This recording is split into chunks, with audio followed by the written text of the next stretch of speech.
एक सौदागर दूर दूर के देशों से व्यापार करता था, जहां जो चीज सस्ती देखता खरीद लेता और दूसरे मुल्कों में जाकर अधिक मूल्य में बेच देता। एक बार उसे खबर मिली कि तेहरान में चंदन बहुत महंगा बिकता है। इसलिए उसने अपनी सारी संपत्ति का चंदन खरीद लिया और उसे बेचने के लिए तेहरान की ओर रवाना हुआ। वहां के एक चंदन के व्यापारी ने उस सौदागर के आने का हाल सुना। वह व्यापारी बड़ा चिंतित हुआ और सोचने लगा कि यदि वह सौदागर यहाँ आकर व्यापार करेगा तो मेरी बिक्री कम हो जाएगी। इस वास्ते कोई ऐसी तरकीब करनी चाहिए कि यह सौदागर शहर में दाखिल होने से पहले ही जाल में फंस जाए। ये सोचकर तेहरान का वह व्यापारी चंदन की कुछ लकड़ियां लेकर वह उस पड़ाव के करीब आकर रुक गया, जहां वह सौदागर ठहरा हुआ था। जब रात हुई तो उसने डेरे में चंदन की लकड़ियां जलाईं। जब उस सौदागर को चंदन की लकड़ियां जलने की महक आई तो उसे बड़ा आश्चर्य हुआ। तेहरान का व्यापारी चंदन की लकड़ियां जलाकर रोटी पका रहा था।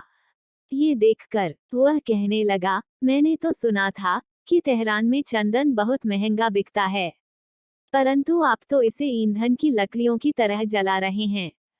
तेहरान के व्यापारी ने कहा, यहाँ तेहरान में तो चंदन कौड़ियों के भाव बिकता है। ये बात सुनकर सौदागर बड़ा ही निराश हुआ। तेहरान का व्यापारी बोला, तुम शोक न करो, तुम मेरे मेहमान हो और तुम्हारी सहायता करना मेरा फर्ज है। मैं तुम्हारा सब चंदन खरीद लेता हूँ। तुम मेरे साथ तेहरान चलो, वहाँ इसके बदले में इतने ही वजन की जो चीज चाहो वह ले लेना, मैं खुशी से दे दूंगा। और इस संबंध में मेरा और तुम्हारा एक इकरारनामा लिखा जाना चाहिए, ताकि हम में से कोई भी अपने वायदे से न फिर सके। वह सौदागर रजामंद हो गया और इस प्रकार का एक प्रतिज्ञा पत्र लिखकर गवाहों के दस्तखत कराए गए। सौदागर एक सराय में जाकर ठहर गया। उस सराय का मालिक एक प्रतिष्ठित भटियारा था।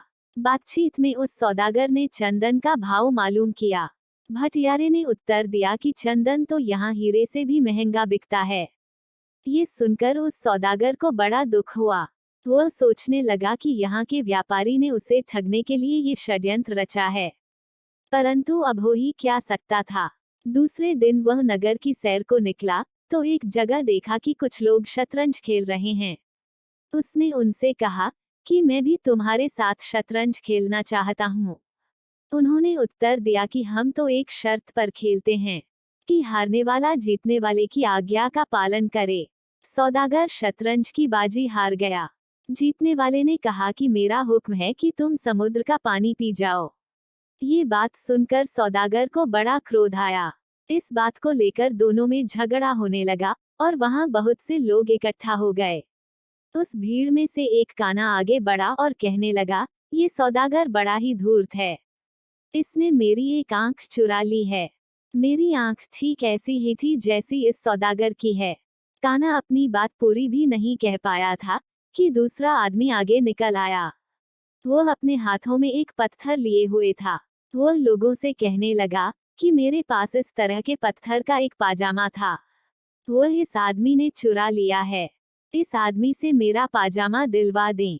ये सुनकर लोगों ने सौदागर को पकड़ लिया और उससे पत्थर का पाजामा तथा काने की आंखें मांगने लगे। सौदागर यह चीजें कहाँ से देता, वो अपने दुर्भाग्य पर पछताने लगा। इतने में ही वह भटियारा जिसकी सराय में वह सौदागर ठहरा हुआ था, वो उधर आ निकला। उसे सौदागर की इस दुर्दशा को देखकर बड़ा दुख हुआ। सब हाल दरियाफ्त करके उसने लोगों से कहा कि तुम इसे मेरी जमानत पर छोड़ दो। जिस दिन और जिस अदालत में कहोगे मैं इसे पेश कर दूंगा। तेहरान के लोग भटियारे की ईमानदारी का विश्वास करते थे। उन्होंने यह बात मान ली। सौदागर ने भटियारे को पूरा किस्सा कह सुनाया। भटियारे ने कहा, तुम उनके जाल में बुरी तरह फंस गए हो, परंतु मैं तुम्हें एक उपाय बताता हूँ। बात यह है कि इस शहर में जितने भी ठग और बदमाश हैं, उन सब का एक उस्ताद है जो आंखों से अंधा है। ये सब लोग शाम को उसके पास जाकर अपनी अपनी करतूत सुनाया करते हैं और वह अंधा उनकी बातें सुनकर ठगई की तरह तरह की तरकीबें बताया करता है। जिस प्रकार भी हो सके तुम भी आज रात को ठगों का वेश बनाकर उस अंधे उस्ताद के पास पहुंच जाना। जिन लोगों ने तुम्हें फंसाया है वे भी जरूर पहुंचेंगे। वह नवयुवक सौदागर ठग का रूप बनाकर बदमाशों के अड्डे पर जा पहुंचा और एक कोने में छिपकर बैठ गया। थोड़ी देर में वे ठग भी वहां आ पहुंचे।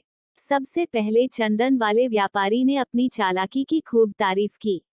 अंधा उस्ताद ये सुनकर हंसा और बोला, तुमने इकरारनामे में लिखा है कि चंदन के बदले में जो चाहोगे दूंगा।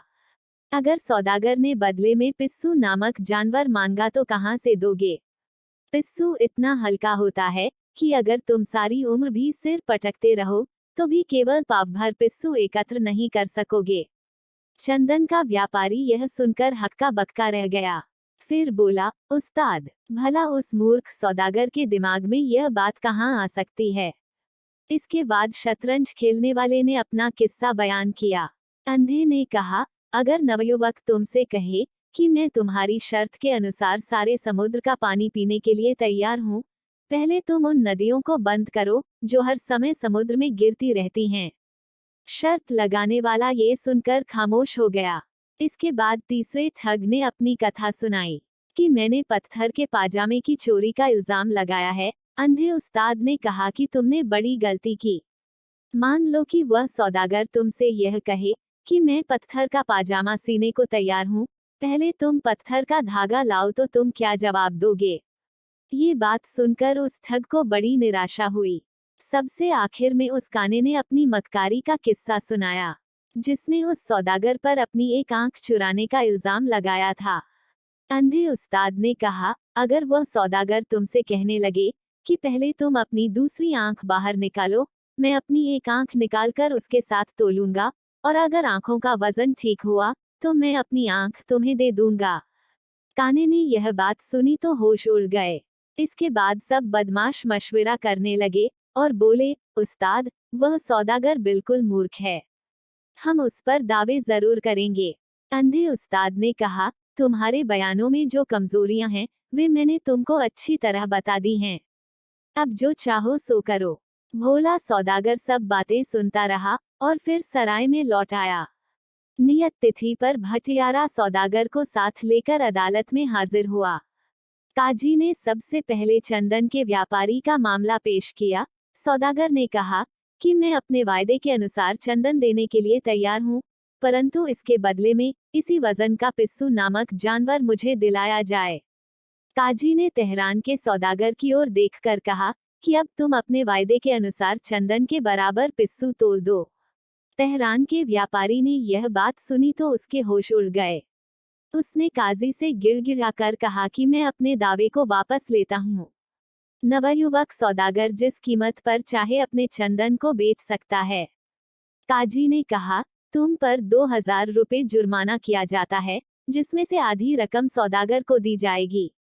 तेहरान का व्यापारी बहुत रोया गिड़गिड़ाया, परंतु न्यायप्रिय काजी ने उसकी एक न सुनी। अब दूसरे आदमी की पेशी हुई। उसने पत्थर के कुर्ते और पाजामे की चोरी का इल्जाम सौदागर पर लगाया था। उस भोले सौदागर ने काजी से कहा, मेरी राय में तो पत्थर का पाजामा और कुर्ता बन ही नहीं सकते, और अगर बन सकते हैं तो यह मुझे पत्थर का धागा ये चीजें सिलने के लिए दिला दे। काजी ने उस आदमी से पत्थर का धागा लाने को कहा। वह आदमी कुछ भी जवाब न दे सका और काजी को इस आदमी की धोखेबाजी मालूम हुई। उसने हुक्म दिया कि इस बदमाश को 20 कोड़े लगवाओ। अब की बार काना खड़ा हुआ और अपनी आंख की चोरी का दावा पेश किया। भोले सौदागर ने कहा, अगर इसका दावा सच्चा ही है तो मैं आंख देने के लिए तैयार हूँ। पहले यह अपनी दूसरी आंख निकालकर सामने रखे, फिर मैं अपनी आंख निकालकर इसकी आंख के साथ तोलूंगा। अगर दोनों आंखों का वजन एक ही हुआ तो मैं वह बड़ी खुशी से दे सकता हूँ। काजी ने काने की आंख निकालने का हुक्म दिया।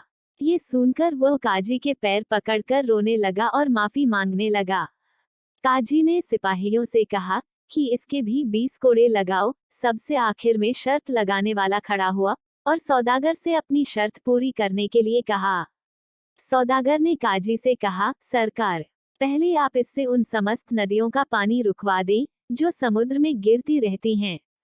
यदि यह पानी बराबर उसी तरह समुद्र में गिरता रहा तो मैं कैसे पी सकूंगा? काजी ने उससे कहा कि सौदागर ठीक कहता है। तुम पहले नदियों का पानी रोको, बाद में सौदागर से पानी पीने के लिए कहा जाएगा। उसने ये सुना तो पसीना आ गया। काजी ने कहा, इसकी पीठ पर कोड़े लगाओ। कोड़ों का नाम सुनकर उसने कहा कि आइंदा कभी किसी के साथ धोखा न करूंगा। परंतु काजी अपने हुक्म पर अटल था। सौदागर एक अत्यंत उच्च कुल का सज्जन था। उसे बड़ी ही दया आई।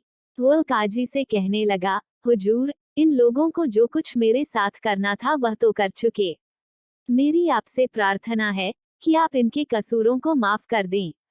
सौदागर की यह बात सुनकर उसने उन्हें क्षमा कर दिया। तीनों धोखेबाजों ने ईश्वर की शपथ खाकर कहा कि हम आगे से किसी के साथ दगा नहीं करेंगे। सौदागर लाखों रुपए का चंदन बेचकर खुशी खुशी अपने घर लौट आया। मेरे प्यारे दोस्तों, आपको कहानी कैसी लगी हमें कमेंट में जरूर बताइए। कहानी अच्छी लगे तो कहानी को लाइक कीजिए, शेयर कीजिए और चैनल को सब्सक्राइब करना ना भूले। कहानी सुनने के लिए आपका बहुत बहुत धन्यवाद।